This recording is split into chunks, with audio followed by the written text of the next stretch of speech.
Hey everyone, so my name is Haley and today we're going to talk about theories of color vision.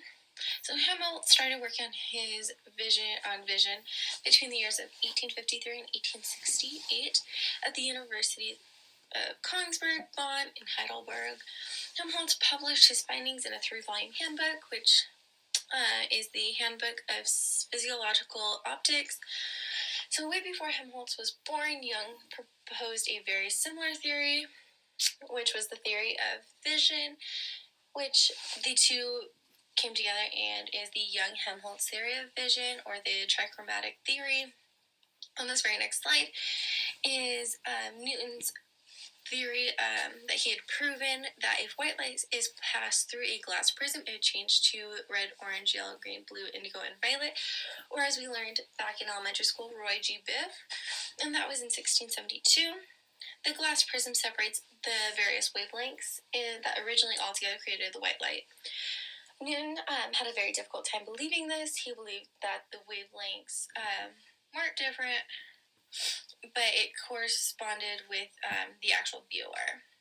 The example of our textbook was white light is experienced either if all the wavelengths of the spectrum are present, or if the wavelengths corresponding to the colors red and blue and green are combined. Similarly, a person cannot distinguish the sensation of orange caused by the mixing of yellow and red. And then Helmholtz believed that there were different receptors, so a red, a green, a blue, and so on with all the primary colors. He also thought that if the red receptor was stimulated, the person had the sensation of red. So if the green receptor was stimulated, they had sensations of green. So if two receptors were stimulated at the same time, such as red and blue, the person would see purple, or if red and yellow were stimulated, you'd see orange. On this slide is the color blindness test. So I'm going to give you a second to see what you see there, or if you see anything.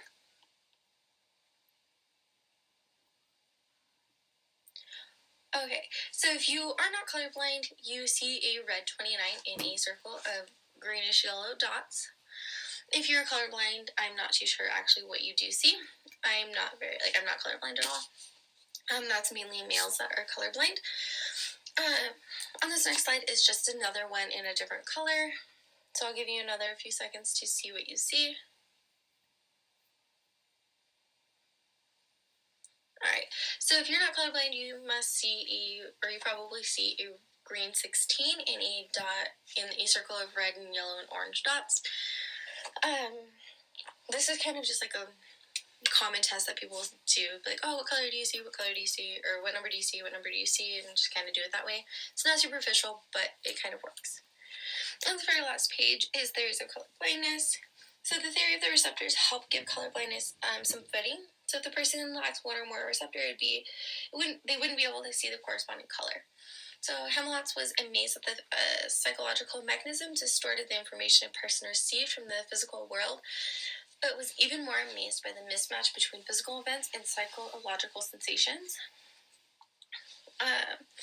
So we all probably seen those videos of the Enchroma glasses that give people with color blindness the ability to see color. So I actually did some research on that. And so those glasses just have a filter to cut out the overlapping wavelengths, allowing for the clearer distinction between colors, especially red and green. Those glasses were invented by Don McPherson.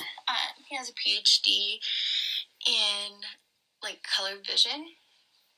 Those glasses are definitely not a cure of color blindness. The world will go back to the original way the viewer saw it prior to having the glasses. And with that, I also want to end with a quote from Helmholtz on page 222, which is the inaccuracies and imperfections of the eye as an optical instrument and the deficiencies of the image on the retina now appear insignificant in comparison with incongruities we have met with in the field of sensation. One might almost believe that nature had here contradicted herself on purpose in order to destroy any dream of a pre-existing harmony between the outer and the inner world. Alright guys, thanks for watching.